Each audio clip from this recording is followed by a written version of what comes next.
Nel giorno dedicato all'assessorato istruzione e formazione nella sezione eventi della Regione Veneto alla Mostra del Cinema si è posta l'attenzione al mondo dell'audiovisivo a 360 gradi. L'assessorato ha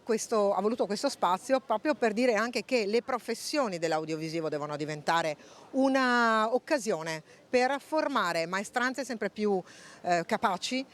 anche di intercettare le grandi produzioni che arrivano in Veneto. Grazie alla Film Commission abbiamo visto una escalation di richieste,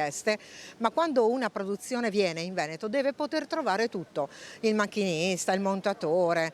chi fa il trucco, chi mette a posto la parte dei vestiti, magari chi fa l'aiuto nella regia. Ecco, noi vogliamo formare questo tipo di professioni e abbiamo lanciato un comitato di indirizzo presieduto dal vice direttore di Rai 1 e con la presenza anche del direttore di Media Nord-Est, che è il presidente della Film Commission. E tutto parte dalla scuola, da dove si apprende e si impara a svolgere un mestiere. Ed è proprio la ripartenza al centro del cortometraggio prodotto da The Skill Group presentato nello stand della Regione. L'Italia unita contro il Covid, un tributo alle donne e agli uomini che hanno lottato nella pandemia e la ripartenza di Vo, lì dove tutto è cominciato. La ripartenza deve vedere e ha visto, ed è per questo che sono qui in qualità di assessore all'istruzione, la scuola tra i grandi protagonisti, gli insegnanti che non si sono arresi, che hanno cambiato la loro didattica, che hanno affrontato la DAD, i dirigenti scolastici, il dottor D'Ambrosio, un po' simbolo anche, no? Perché è direttore di Vo, ma non solo perché è direttore di Vo, ma perché